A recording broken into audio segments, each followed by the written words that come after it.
Muchachos, buenos días. Soy el docente Peter Cuyán del Grupo Ciencias, acá en Comas. Vamos a empezar el día de hoy, ¿no?, con el primer capítulo, que es el objeto de la ciencia económica. Cuando uno plantea siempre el punto de vista de la economía como una ciencia, obviamente lo primero que tenemos que hacer es definir por qué es una ciencia. Y vamos a afirmar que la economía es científica principalmente porque representa un conjunto de proposiciones verdaderas, ¿ya? Esa es la primera condición, proposiciones verdaderas, porque han sido, digamos, en evolución, han sido determinadas, han sido convalidadas por la propia realidad. Por lo tanto, la realidad económica, muchachos, va a determinar que aparezcan también las escuelas, ¿no? Las escuelas son las posiciones, las doctrinas que la economía ha tenido a través del tiempo. Eso lo vamos a enfocar en un ratito cuando veamos las dos posiciones que tiene la economía científica, ¿ya? Bueno, en primer lugar vamos a afirmar lo siguiente. La economía tiene 5 características determinantes, ¿no?, para que tenga una convalidación, digamos, científica. Primero, va a ser sistemática. ¿Por qué decimos que es sistemática? Principalmente porque interpreta la realidad desde un punto de vista de comprobación, ¿no? Por eso se habla mucho del camino inductivo y el camino deductivo. ¿Está bien? Son las dos posiciones para determinar por qué va a ser sistemática. Está ordenada, está definida bajo ciertos parámetros, ¿no es cierto? En segundo lugar, va a ser fáctica porque estudia hechos reales, estudia hechos concretos, ¿no? Si uno, por ejemplo, dice la economía está sujeta a ciclos, está sujeta a crecimientos, a recesiones, es porque son hechos que se dan en el mundo real. ¿Está bien? Y además tiene una característica social, porque estudia la conducta del ser humano, ¿no? Estudia al ser humano como, digamos, objeto principal, ¿ya? La evolución económica del hombre, por eso tiene un sentido social. Además tiene métodos. ¿Por qué decimos que tiene métodos? Porque tiene procedimientos, ¿no?, para entender una realidad y poderla ya enfocar en un campo o una división. Por ejemplo, se habla mucho del aspecto dialéctico de la economía. Se habla también de un aspecto netamente estadístico, ¿no? Se habla de un aspecto también histórico. Se habla de un aspecto formal, ¿no? Los economistas, por ejemplo, definen que la economía va a tener un crecimiento de 6%, va a tener una recesión de -8%. ¿Por qué? Porque hay una forma de cuantificar dichos fenómenos, ¿está bien? Por eso decimos que tiene métodos. Además, elabora leyes y también elabora modelos. La diferencia está en lo siguiente. Las leyes económicas son principios generales que se definen a través de una teoría que netamente ha sido comprobada, ¿está bien?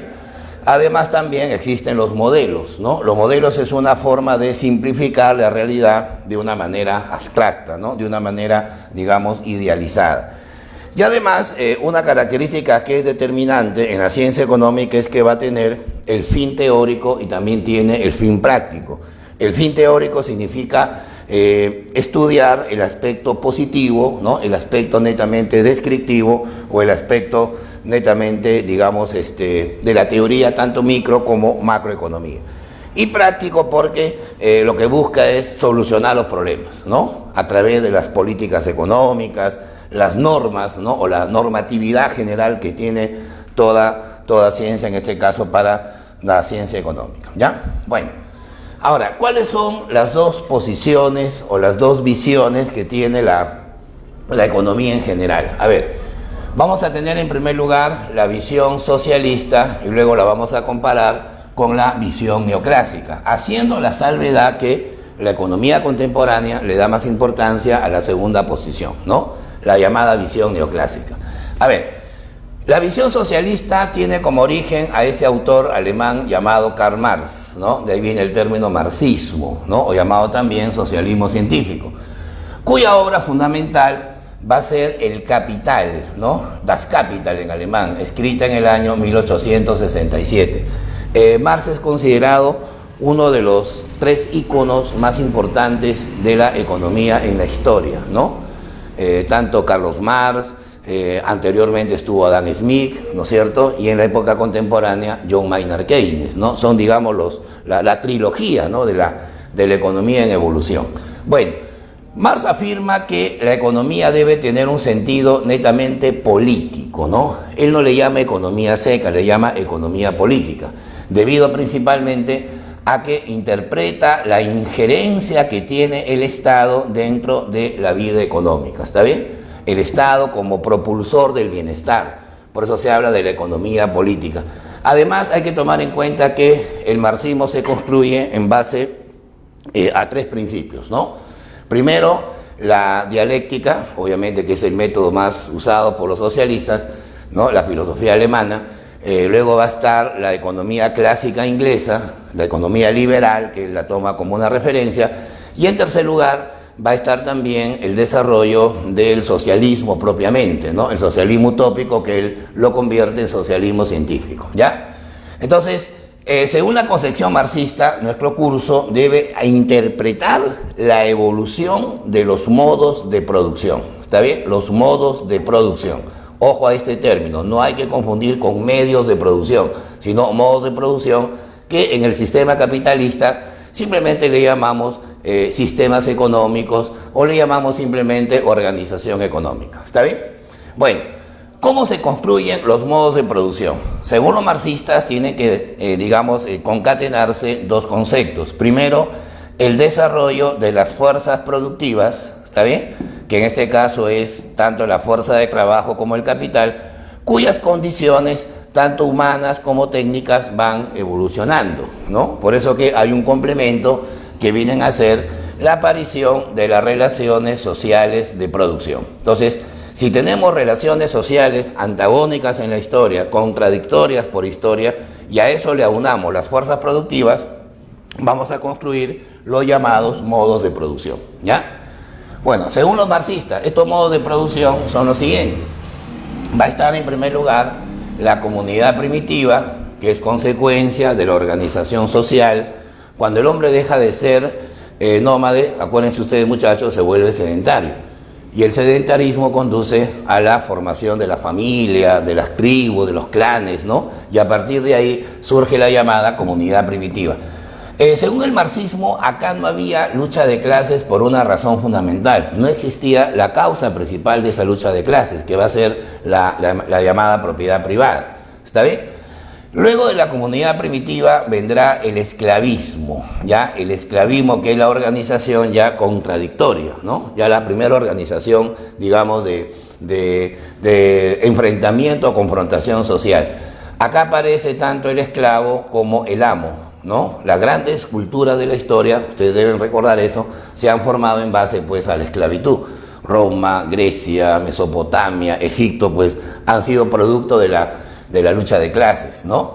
Y luego del esclavismo vendrá el feudalismo, ¿ya? Sistema en el cual el hombre ya no va a ser esclavo, pero va a ser un vasallo, va a ser un siervo, ¿no? Y ya el hombre deja de ser un amo para ser simplemente un dueño de tierras, un señor feudal. Las grandes combinaciones o transformaciones de la historia también se dieron bajo la etapa del feudalismo. Recordemos el medioevo, pues fue una de las grandes transformaciones de la historia, ¿no? Del feudalismo aparecerá el modo de producción que es el más importante en este sistema marxista, que es el capitalismo, ¿no? Acá el hombre deja de ser siervo para convertirse en obrero, pero con la ventaja de que el obrero ya va a tener un salario, pero un salario que no va a ser igual al trabajo que ha generado. Por eso siempre cuando se habla del marxismo se considera que el ser humano es una mercancía, ¿no? Y por lo tanto su fuerza de trabajo tiene que ser vendida. Tiene que ser vendida a través de un salario. Y ese salario no corresponde a la mercancía que se ha generado. Por eso se habla siempre de la plusvalía, ¿no? La plusvalía para los marxistas es el origen de la acumulación de capital. Esta acumulación de capital conducirá a que el sistema entre en crisis, ¿no? El sistema va a empezar a mostrar recesiones, contracciones económicas que va a desencadenar en una lucha de clases más profunda. Y esa lucha de clases conducirá a la intervención absoluta del Estado, ¿no? Y por lo tanto aparecerá el socialismo, ¿ya? El socialismo que posteriormente, cuando ya el Estado se organice de manera automática y tienda a desaparecer como sistema de opresión, vendrá el llamado comunismo. Si ustedes notan, muchachos, se van a dar cuenta que en la teoría marxista todo se va contradiciendo, se va haciendo dialéctico el sistema, ¿no? Eso es lo que nosotros conocemos como la economía política, ¿no? El concepto marxista.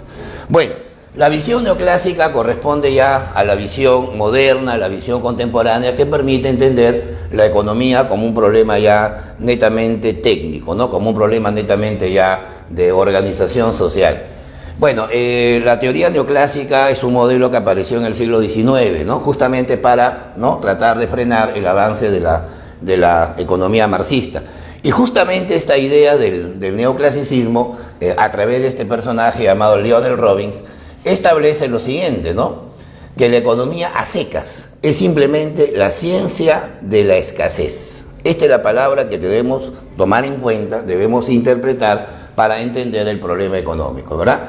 Bueno, a partir del concepto de escasez, vamos a tratarlo de enfocar con algunas aplicaciones, podemos decir así, miren, la economía estudia la asignación, o sea, la administración, la aplicación de los recursos escasos hacia fines alternativos. Bueno, estos términos que están acá subrayados implican lo siguiente. Asignar significa distribuir, ¿no es cierto? Uno dice, voy a utilizar mis ahorros en irme de viaje, o en comprarme libros, o en comprar un terreno para hacer una nueva casa. Eso se llama asignar. Cuando uno dice escasez o recursos escasos, significa que estos son limitados, ¿no? Tienen una forma, digamos, finita en cantidad de existencia, ¿no? Uno puede tener 100 hectáreas de terreno para cultivar, pero son escasos porque tiene un límite. De repente yo le digo a esa persona, pero yo tengo 500 hectáreas, te gané en cantidad de tierras, pero la cantidad sigue siendo un límite, ¿no? Por eso los economistas llaman recursos escasos, hacia fines alternativos. Cuando uno dice fines alternativos significa que un recurso no solamente se puede aplicar a la producción de un bien, también se puede estar aplicando a la producción de otros bienes, ¿no? Por eso la economía es un problema de elección, es un problema de limitación.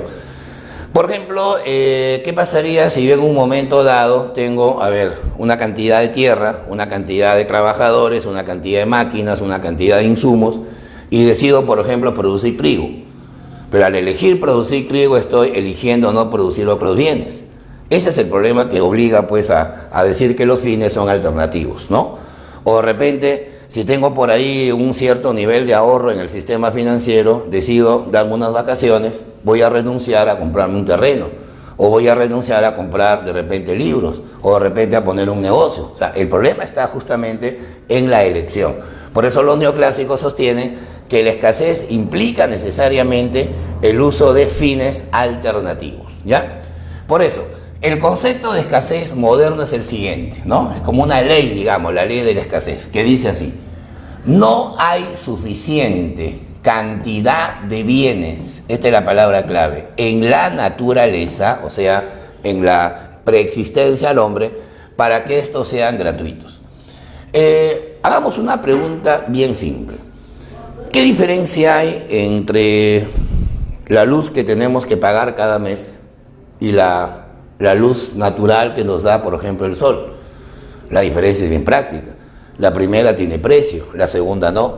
¿Y por qué la primera tiene precio? Porque implica el uso de recursos productivos, ¿no? Implica el uso de mano de obra, de elementos naturales, elementos creados por el hombre, ¿no? El capital, como le decimos técnicamente, mientras que la luz solar es algo preexistente al hombre, pero de manera suficiente.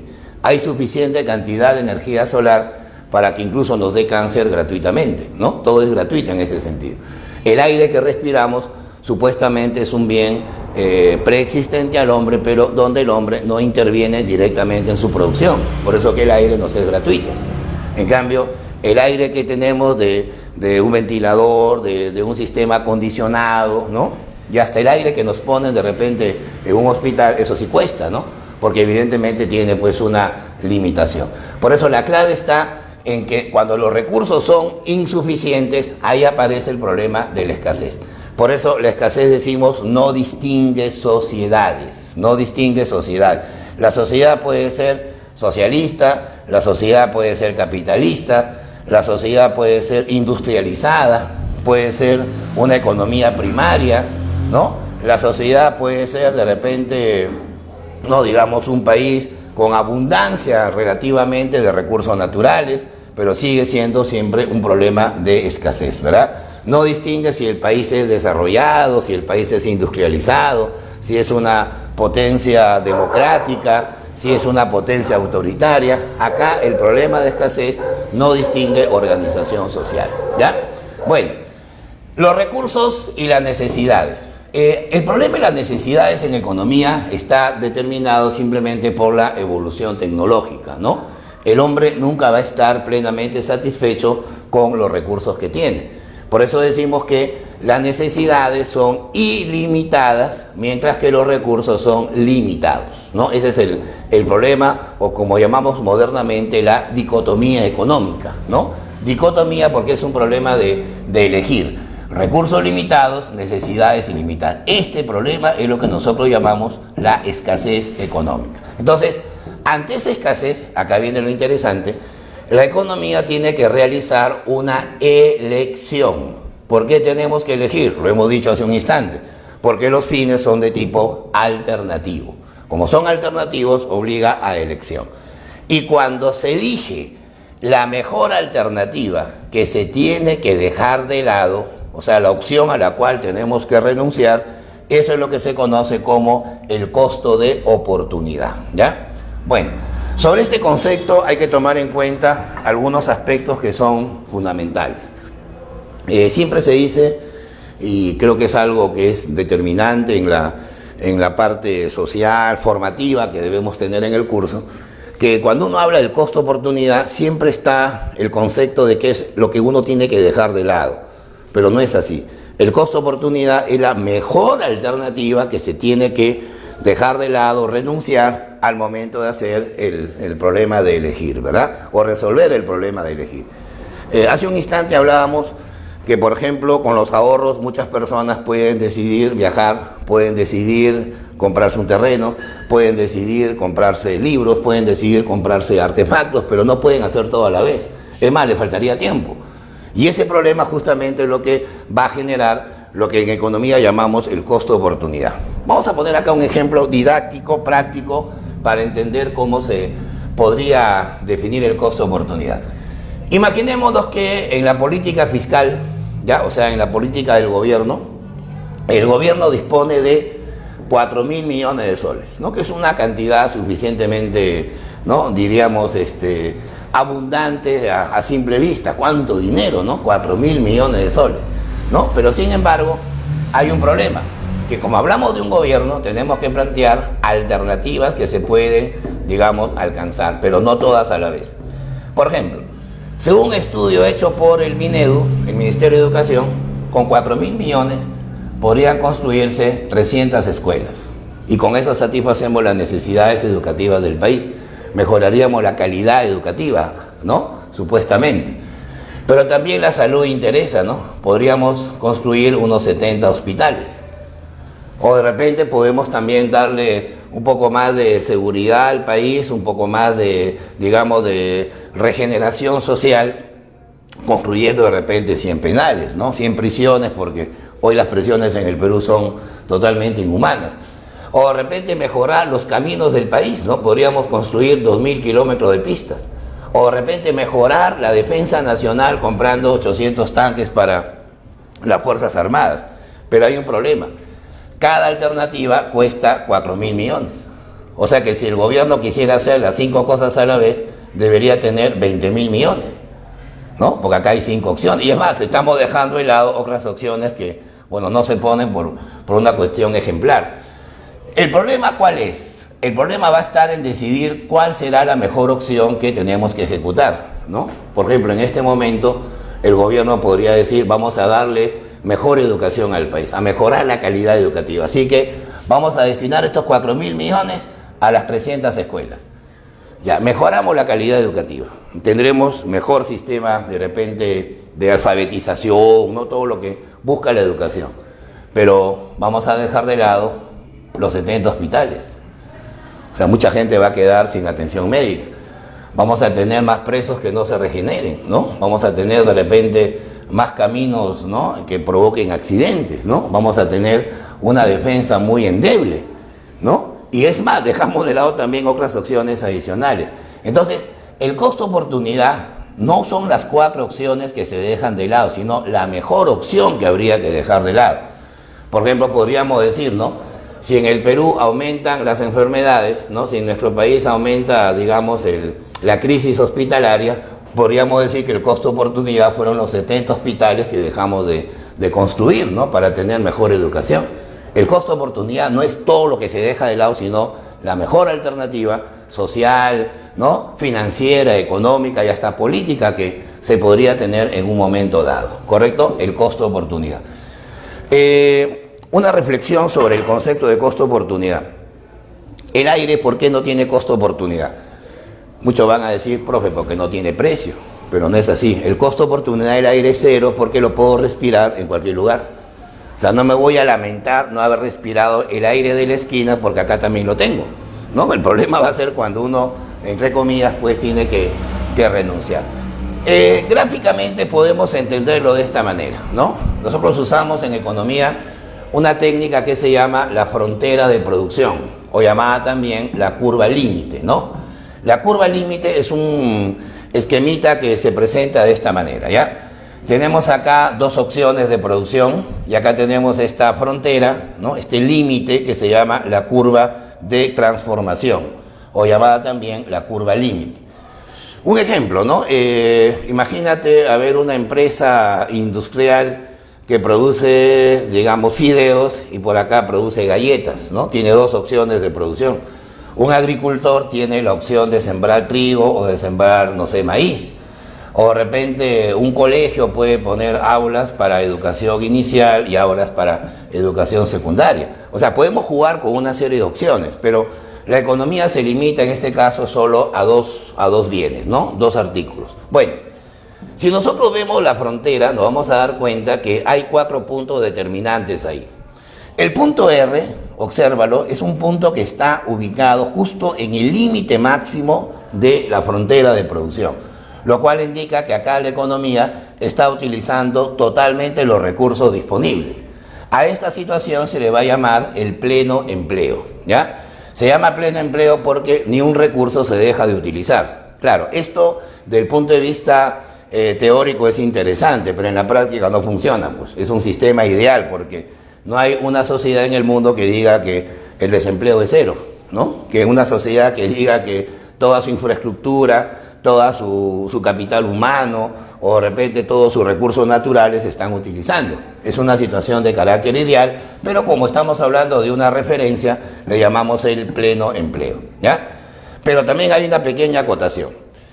Si por ejemplo nosotros vemos el punto R, acá hay un nivel de producción determinado para estos 2 artículos. ¿Qué pasaría si nos movemos a través de esa frontera? Los niveles de producción estarían cambiando. Por ejemplo, si me muevo hacia la derecha, ¿no? O hacia abajo, voy a darme cuenta que la producción de este bien se está incrementando. Pero sin embargo, eso a costa de bajar la producción de este segundo bien. Por lo tanto, estamos hablando de que hay un costo de oportunidad, ¿no? Si yo quiero hacer más fideos, debo sacrificar una cantidad de galletas. Si quiero construir, no sé, más escuelas, debo sacrificar una cantidad de hospitales. O sea, siempre el movimiento en la misma curva nos va a conllevar pues al costo de oportunidad, ¿ya? Ahora, obviamente los puntos extremos que estoy indicando son puntos referenciales. También habría pleno empleo, pero el problema sería que solo producimos uno de los 2 artículos, ¿está bien? A ver, ¿qué pasa en el punto T? El punto T, si ustedes observan, está debajo de la curva límite, pero está dentro del área de posibilidades de producción. Por lo tanto, el punto T nos indica que también estamos produciendo ambos bienes, pero no estamos llegando al límite máximo. Por lo tanto, este nivel se le conoce como la capacidad ociosa, ¿ya? Capacidad ociosa porque no se está utilizando la totalidad de los recursos disponibles. Es más, a medida que el punto se vaya alejando de la frontera, vamos a darnos cuenta que las posibilidades de producción se van reduciendo y por lo tanto el subempleo de recursos sería obviamente mucho mayor. ¿Qué pasaría, por ejemplo, en los puntos que por acá estoy señalando? También habría capacidad ociosa, con el agravante que solamente estamos produciendo uno de los 2 bienes, ¿correcto? A ver, ¿qué nos indica el punto M? El punto M nos indica el punto muerto, ¿no? Es un punto en el cual también es ideal porque ninguna economía podría aguantar estar en el punto M. M significaría el pleno desempleo, ¿está bien? El pleno desempleo indica que la capacidad de producción es nula absolutamente en ambos bienes. Sería el punto totalmente, opuesto al punto R, ¿verdad? Pero notemos el punto F. El punto F está fuera de la curva límite. Por lo tanto, si vemos desde la óptica de la escasez, vamos a darnos cuenta que F sería un nivel inalcanzable. Inalcanzable porque lo máximo que la economía puede llegar es hasta el límite máximo de producción. Ahora, llegar a este nivel es posible, pero para eso se necesitaría, obviamente, tener más recursos. ¿Está bien? Si aumentamos los recursos, se podrán satisfacer más necesidades. Y por lo tanto, el problema de escasez lo estaríamos resolviendo, pero siempre con la implicancia de que tenemos un límite de recursos. ¿Qué ocasionaría que la economía tenga más recursos? Que la frontera de producción o la curva límite se desplace hacia la derecha, lo cual nos conduce pues a un crecimiento, ¿no? Que al final es el objetivo de cada economía en el país, ¿correcto?